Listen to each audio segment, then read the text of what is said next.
They just plain sucked. I've seen teams suck before, but they were the suckiest bunch of sucks that ever sucked. The Zone Coverage Podcast Network. They may be drinkers, Robin, but they're also human beings. Hell yeah, let's get Stinko.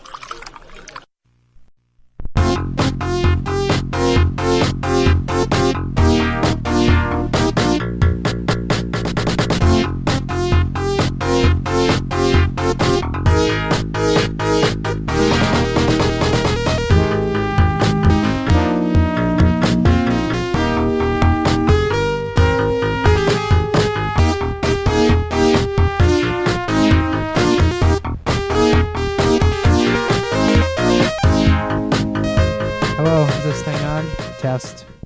Check. Oh, hi. We are live. Hey, we're back so soon. Yeah, if you were excited to be rid of us for another month or so, well, too bad. This is the Giles and the Goalie. We need practice. This is the Giles and the Goalie podcast, a emergency edition of the Giles and the Goalie podcast. I am your co-host, Giles Farrell. Next to me is Ben Remington. Hello. We are coming to you live from the Burnsville Nursery, where Ben is currently enjoying dad life. But Frank is not here. No. Surprise, surprise. He was quickly shuttled away like the Secret Service shuttling away the president when there's an emergency. He's on a beer run, actually. Yeah, he was taken off the premises, put into the secure bunker away from me for obvious reasons. But that is not why we are here today. We are here today to discuss the emergency news situation that has transpired. The Minnesota Wild announced that Paul Fenton has been fired as the general manager just a mere 14 months into the job. Hired last May. Let me say that again. 14 months into the job. Paul Fenton has been fired. In a statement from Wild owner Craig Leopold, who confirmed the firing this afternoon, he basically just says that after giving much thought, I informed Paul that he was not the right fit for our organization going forward. I believe we have a good hockey team, a team that will compete for a playoff spot this year, and I look forward to hiring a general manager that will help us win a Stanley Cup. Then he thanks Paul for his brief tour of duty as Wild general manager. And we're getting live updates from the presser with Craig Leopold as he's holding court with the local news media that have thrown it together here so quickly. But some key points here that I want to point out. And this was, I will say, first reported by Michael Russo of The Athletic, who is, as always, on top of things. He, again, had that report originally that Paul Fenton was going to be relieved of his duties. And basically, there are some key sticking points here that stood out to me as to why this decision was made here on July 30th. As Leopold quickly pushing the button here, much like I did the Avengers analogy this afternoon. I don't know if you caught that, but I revived my tweet from February where I photoshopped Paul Fenton's head onto Thanos, and then it had the pictures of Coyle, Niederreiter, and Granlund turning into dust. Sure. And then I updated that with Thanos floating into dust and Craig Leopold doing the snap of the fingers with the stones. Right. I just imagine right before he snapped his fingers, Craig Leopold shouting, "This is our ice!" Snap. Yeah. But anyway, key points here that I want to go out. Sorry, I just had some filler content while Sure. No problem. That's actually probably my best filler content I've ever done while I'm pulling up things. Usually Yeah. We're big on awkward silence here. Yeah, that's one of our things. You know, that's what our podcast is known for. But yeah, some key points here that Russo had The Athletic about why the decision was been made. It is Leopold has been kind of weary of Fenton here for a while, which is why you've seen him sitting in on basically any kind of off-season meetings that have been had, and then you saw him very noticeably at the draft. And it is believed, or no, it has been reported that Leopold reached out to players and got the sense from exit interviews that something was not right. Mm-hmm. And then also there are some other points here. Obviously, not necessarily the botched moves that were made this past year, but apparently that there are those inside the organization who were not enamored with Fenton and complained up the organizational chart about him.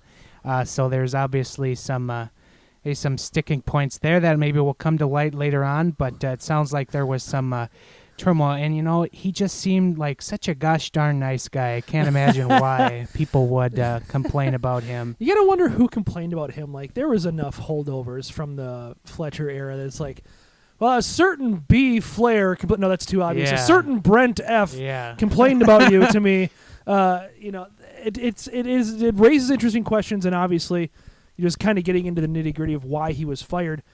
It seems like this was just as much about the culture of the front office as it was the moves he made, right? Like, if anything, more so, because if it was about the moves that he made, if Craig Leopold is that upset about the Matt Zuccarello firing, Paul Fenton probably would have been fired 2 weeks ago, right? Like, not much has happened since then, with the exception of re-signing a couple of the RFAs, which is kind of lower level stuff in the hierarchy of NHL hockey.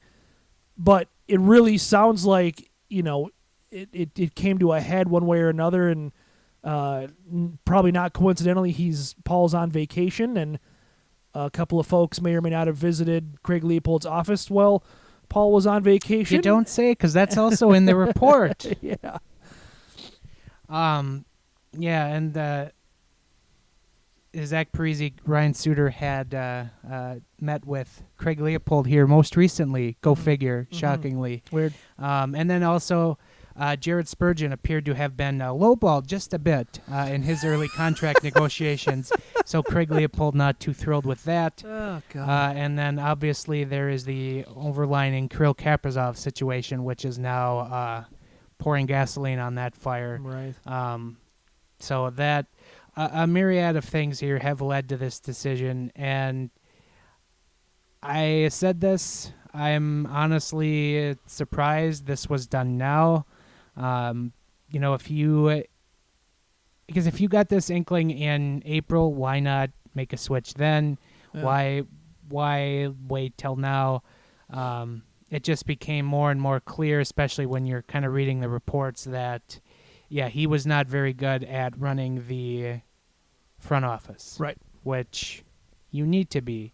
He's a good scout, which Craig Leopold acknowledged, but not great. And again, why are you let him sign Matt Zuccarello to a 5-year no move contract, and now you're just stuck with it. Like, and here will be my sticking point for the next general manager, because we can sit here and rehash this forever, but the next general manager, you need to leave him alone. You have to let him come in and just do his thing, because the last couple of GMs appeared to have been strong-armed a little bit into making moves they're not enamored with.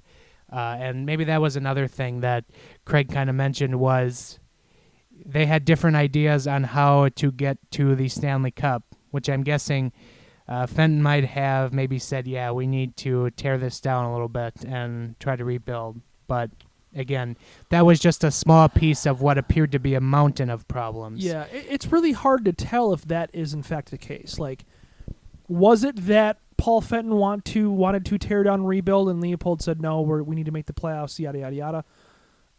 We don't know. We don't know if that was it, or if Fenton, thought that, hey, we're going to get to the playoffs by signing this expensive free agent. And, Craig Leopold, hopefully being an intelligent hockey fan, said, no, that's not a very good idea, Paul. Why would you do that to make the playoffs? Like, that, as much as everyone loves Matt Zuccarello, and I'm sure Wild fans will like the guy, not a great contract for where this team is at in relation to the salary cap. And so I don't wonder if it's kind of the reverse of not letting him rebuild so much as he was reloading this team kind of the wrong way. And that's kind of my vantage point to it, is that, yeah, he wanted to make the playoffs too. I have no doubt Paul Fenton wanted to make the playoffs. And when he talked about that when he took over the job, the tweaks, quote unquote, as it were. Well, now, Matt Zuccarello, again, 5-year contract with no move to a 32-year-old. Whether he deserves it or not is one thing. I mean, it was a fair contract, and I think everybody agrees with that. But was it the right move for this team? No.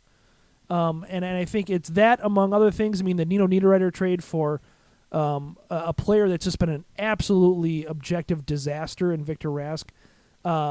It's moves like that add up. And then again, I think the timing of it kind of lends itself to it was more than just those moves. It was more than just him not, managing the salary cap well. I think it was the front office. I think it was, the way he dealt with his staff. If staff members are coming to Craig Leopold with complaints, and, he had talked about the culture that him and the CEO have built and Fenton not fitting into that.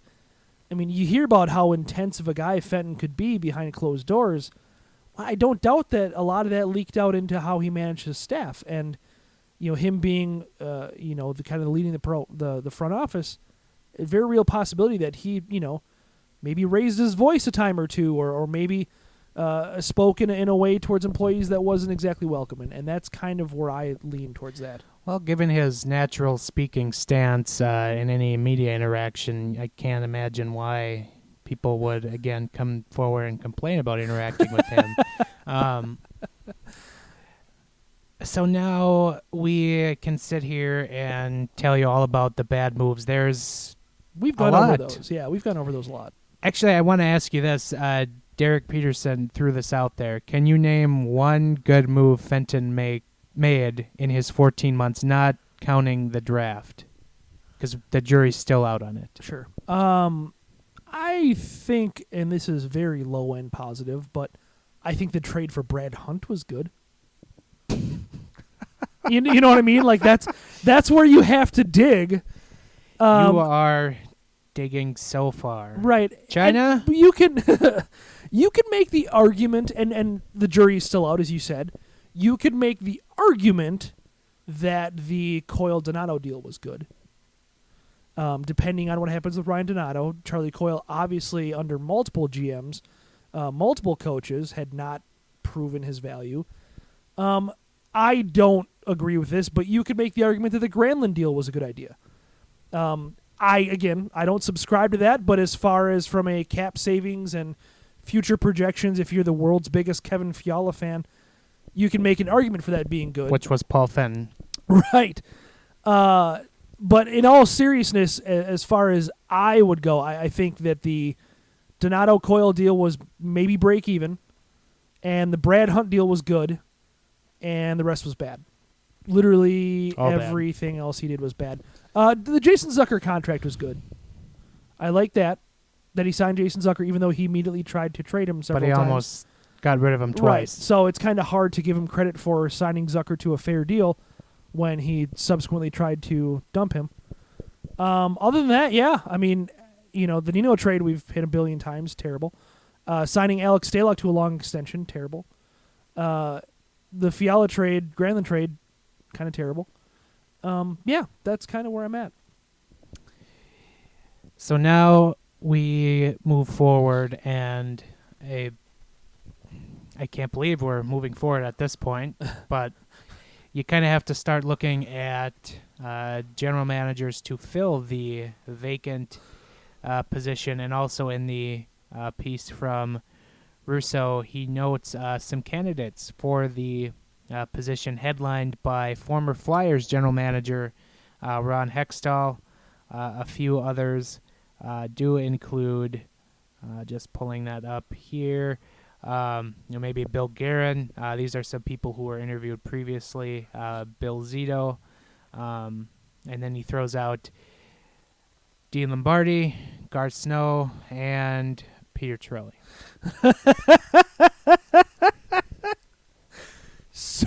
help me God if they hire anybody, virtually anybody Anyone on you that listed. list. Yeah, virtually anybody you listed. What I'm interested in, and maybe this, I don't know how realistic this is, but apparently Tom Fitzgerald was very impressive during those interviews. Almost got the job that Fenton was essentially gifted. I'd like to see if they go back to him on that. He seems like a name that, has come from an organization that is doing a good job rebuilding itself. And obviously somebody who very much impressed during the process.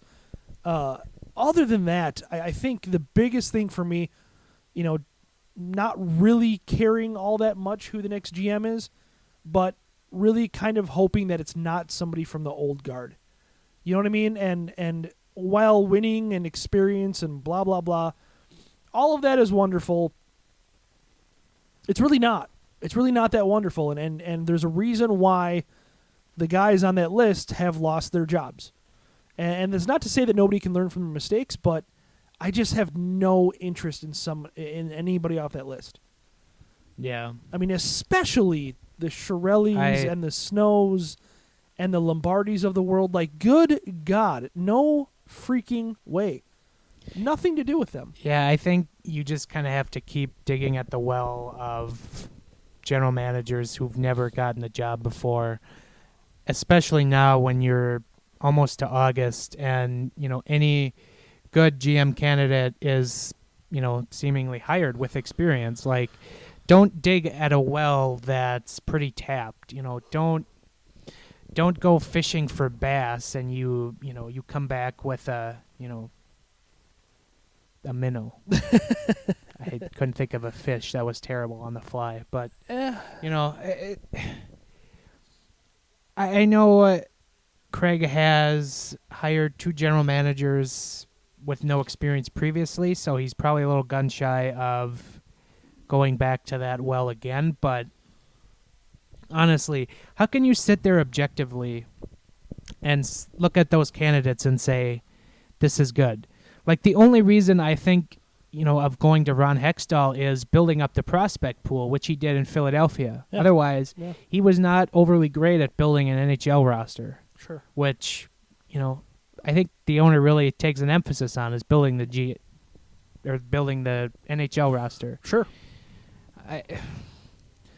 So I would like some kind of outside the box hire, or like a Fitzgerald or a Guerin or somebody. Mike Modano not going to be in the general manager discussion. Craig even nixed that at his presser. Thank you.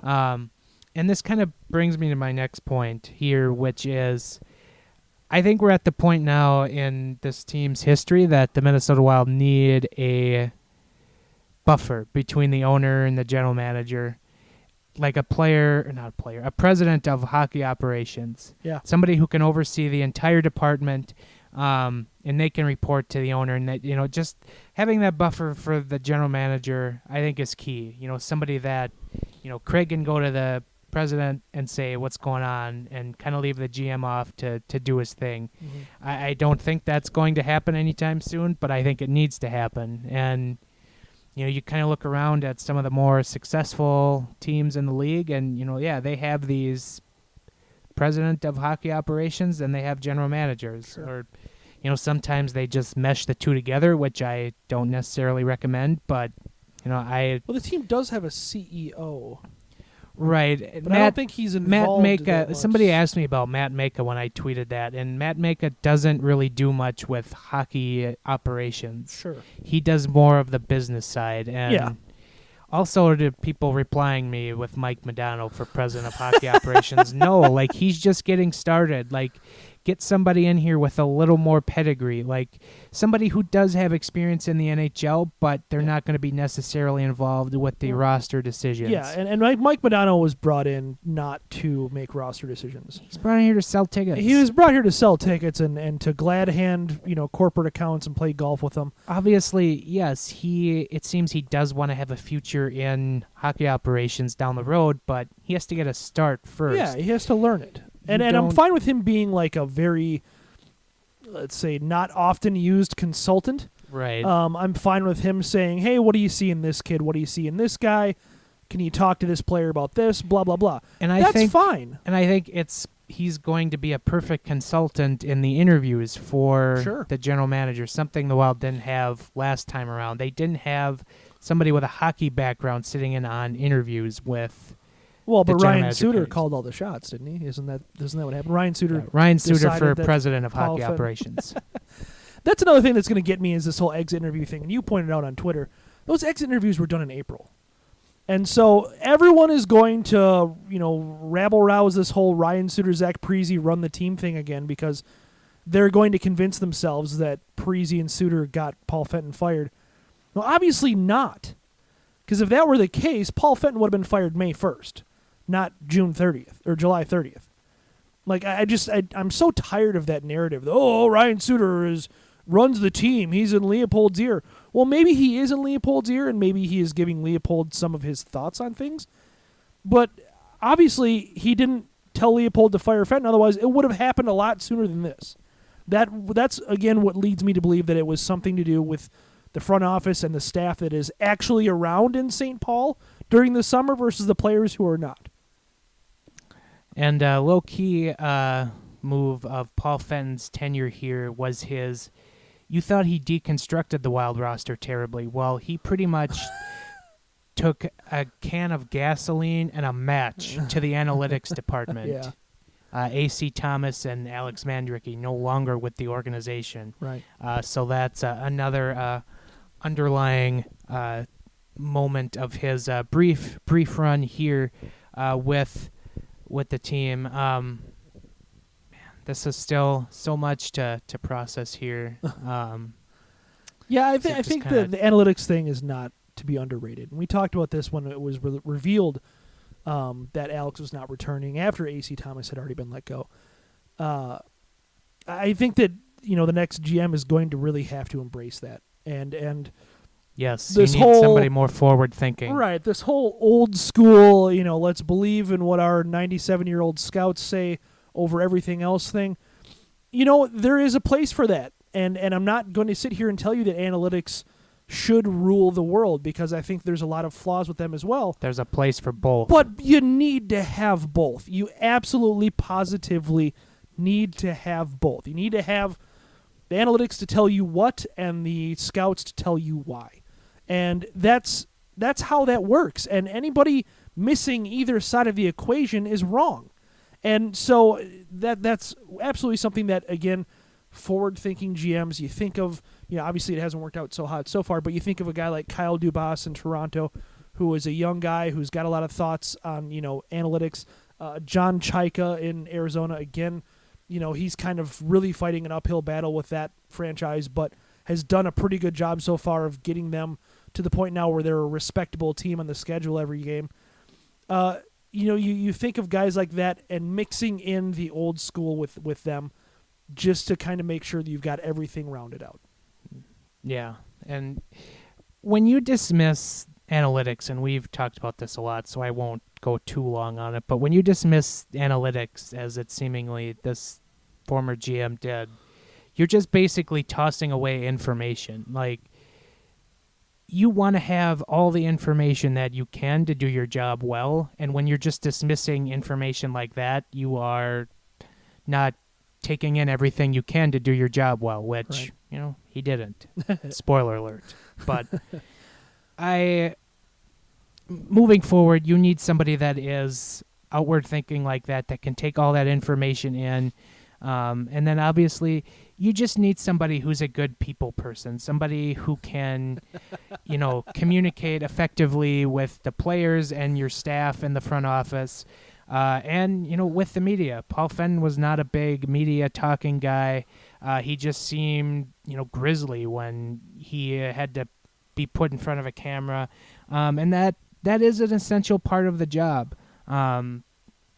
It's easy for us to sit here and say, as people who try to cover the team, you got to talk to the media. Well, no, that is your job. It is part of your job to talk to the media. The media is an outlet for the fans. Yeah. And not doing that is, basically cutting off an avenue to the fans. So having somebody who can be a little more outgoing, And then, somebody that just, I don't know, makes the team better somehow. Like, don't trade Nino Niederreiter for a bag of trash. Yeah. Like, and my lasting thought is, Craig Leopold, again, I think I mentioned this already, but he needs to let the new guy come in and just do the job. Do not strong-arm him.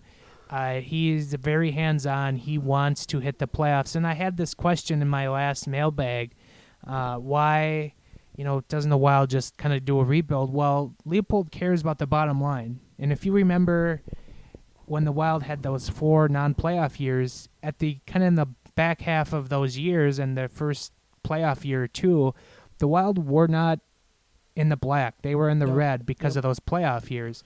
So it does affect the bottom line, and that's why he effectively wants the team to continuously win, because playoffs brings in additional revenue, even if it is only 2 extra playoff games. Like, that keeps the team in the black, which ultimately is what he cares about as an owner of a sports franchise. He's a billionaire. Like, billionaires don't get to where they are by, caring about what, us bloggers think or what the fans think. They care about what makes them money. Yeah. So if he wants to keep going for the playoffs, good, but I think we can agree at some point that a rebuild will be in order to actually bring a Stanley Cup here. So when he actually says that out loud in front of a camera, that's just kind of window dressing for basically, we just want to get into the playoffs, which, you get in the playoffs, you have a shot, but, there's a lot of other things required too. But we'll see. Any other kind of thoughts on a new general manager now as we dive into a search? Because I'm sure that the Wild are going to want to move very quickly on getting somebody into their new position. Yeah, this is a tough spot because it's like, as you said, everybody who would be a candidate, kind of already had their plans for next season kind of up in the air. Like, nobody thought that they would be getting a hockey job at this point, a new hockey job. So you're really kind of, you're really kind of behind the 8 ball already, and that's kind of a scary situation because that's where the Garth Snows and Lombardis and Chiarellis of the world come in, because they don't have jobs right now. So I don't know. It's really tough. It's an impossible position to get into. You're saddled with these expectations, and in the, it kind of, Leopold is sort of making it sound like expectations are absolutely playoffs this year. And, certainly that's not the reason why Paul Fenton was fired. No, as he said, it wasn't based on hockey moves, but I think that was just a small, just essentially imagine like a giant haystack that was just one, right. Small needle in that haystack. Yeah. And so, it wasn't just the hockey moves, but people are going to give you a lot less leash when you're a dick, right? Like, you could be kind of crappy at your job and probably still keep your job if everybody likes you. If you come across as a nice person, if you come across as caring and wanting to do better and, willing to work with people, that goes a long way towards keeping your job. And the only thing that keeps your job if you're not like that is success. Right. So if you don't have success and you're really hard to work with, what the hell's the reason for keeping you around? Right. Like, you have to be a Bill Belichick. You can be just a dick. But he's got a lot of success. But he just wins. The guy just wins. If Bill Belichick lost if he lost 12 games every season, he wouldn't have lasted 2 years in New England, because he's kind of prickly. And so it's like, that's what this amounts to, is that, I think if the Wild would have made the playoffs this year and there would have been some kind of upward trajectory and Paul Fenton was kind of a dick and hard to work with, I don't think anybody would have cared. And it just kind of been what it was, like, oh, that's Paul. He's a kind of a cold guy. He's kind of an intense, competitive guy that doesn't really talk to the media and whatever. But the fact that he, seemingly made a ton of wrong moves and missed the playoffs, and nobody who wasn't, quote-unquote, his guy liked him, well, that makes it pretty easy to fire somebody. And that's just that translates to every walk of life. That translates to almost every possible job scenario you could have. So this just from Michael Russo, just following up his presser with Craig Leopold. And this was Craig Leopold and how he, basically comparing Paul Fenton to his time in Nashville as the assistant general manager and his time now as Wild GM. And this is, quote, "I knew him in a different way. He was an assistant general manager, really doing scouting. That was his role. He was tremendous at it. Was the other portion of being a general manager, the organizational, the strategic, the management of people, the hiring and motivating of the departments.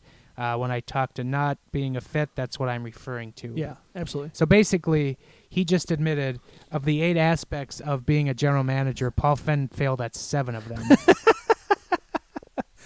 Yeah, and we kind of saw that, right? Like, we knew that he was... Yeah, I think we just kind of listed all of those things here at some way, shape, or form over We knew this that was the podcast. case, yep. And so, yeah, that really kind of what it comes down to is that he wasn't good at managing people. And I know a lot of people like that. There's people at my workplace that I can tell you about that are good at their individual, laser-focused job, but they can't manage a bowl of Jell-O. Like, you couldn't put them... Every employee that they have does not like their boss and therefore does not like their job because of it. There's a lot of people like that out there, and you can't have them in super high prestigious positions like this when it's kind of means the life or death of your hockey team. Right. So, yeah, that's kind of where we're at right now. Still a lot to process, and I'm guessing we'll probably have another emergency rendition of this podcast to talk about the new general manager. Yeah, probably should, huh?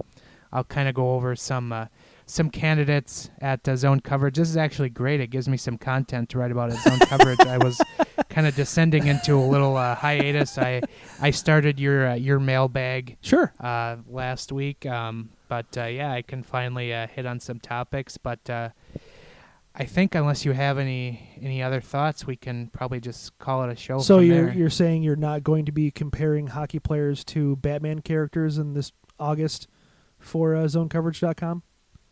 I could. Oh, you could. But, yeah, I suppose you still could. But yeah. if I run into some downtime, I could. I thought you were going to say hockey players to animals, like Paul Fenton compared Matt Zuccarello to a lizard. And that thing really had some short shelf life. Oh, God. It just... Yeah, that was one of the many, many moments from Paul Fenton. That was his only quotable moment. We were like, what the fuck is he talking about? I did just think about this.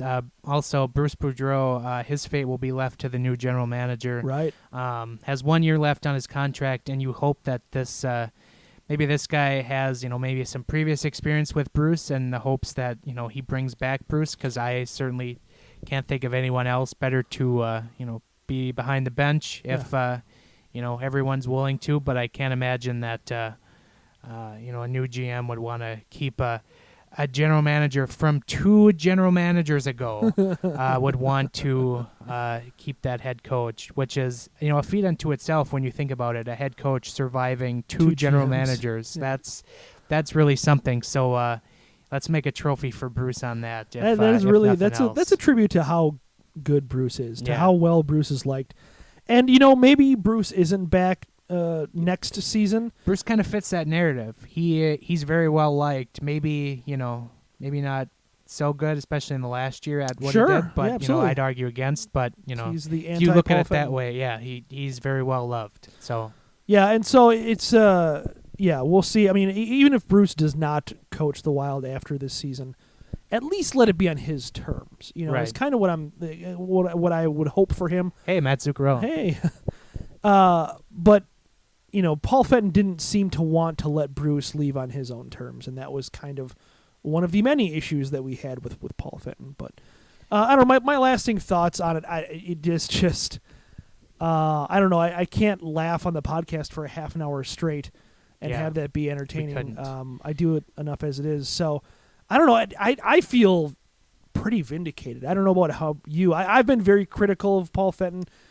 Well, I look at we've tried to be measured about it, but we've also kind of seen the forest for the trees, and so it feels good to finally be vindicated on something like that. it was, kind of in a weird way where it's like, it's not a good thing when you have a GM fired because that means your team stinks. But right. Well, I don't know. I look at it as, we were kind of very in favor of Paul Fenton being hired. Yeah. 14 months ago, and Thought then it was a good hire. It's just straight, de-evolved into this hot mess where we're just criticizing him, almost weekly on this show. And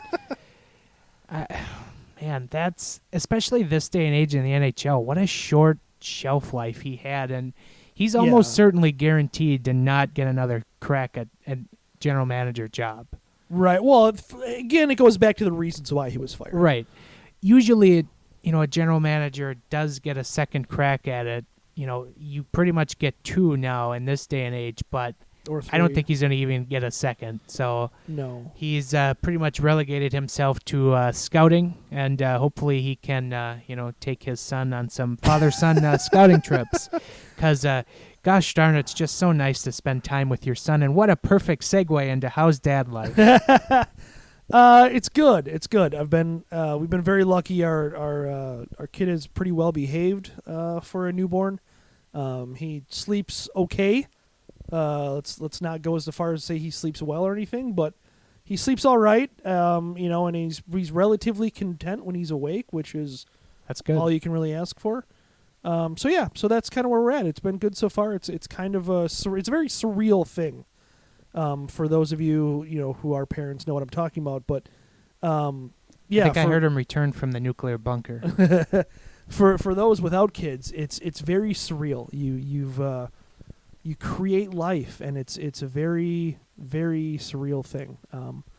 But it's been good. It's been good. We're looking forward to all the different things that he's going to get himself into, good and bad. And right now we're just kind of dealing with the floppy head and not a whole lot of personality. But that's the stage doesn't last very long. So Well, enough about me, but how's Frank? I can relate to Frank in a lot of levels. We both like to eat a lot. We both like to sleep a lot. We're yeah. I won't get any. I won't go any further than that. But there's a lot of things that me and Frank have in common. All right. Well, there's your Ben Remington Dad Life Report. We will call that a show. Hopefully you enjoyed this emergency edition of the Giles and the Goalie podcast. Like I said, check out zonecoverage.com in the coming days, weeks with content that will be written by yours truly on the general manager search and the good and bad. And then, obviously, if new general manager is hired or when that happens, we will throw up the alarms and do this again. So Sure. That is Ben at Ben Remington, and I am on Twitter at Giles Farrell. You know where to find this otherwise fine show on whatever platform you're listening. So thank you for listening, and happy summer. Later.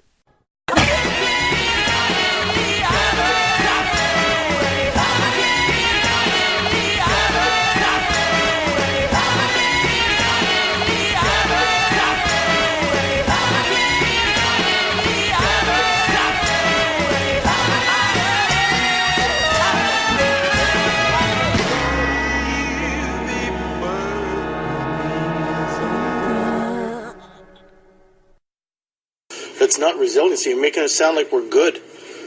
That's all. I'm done.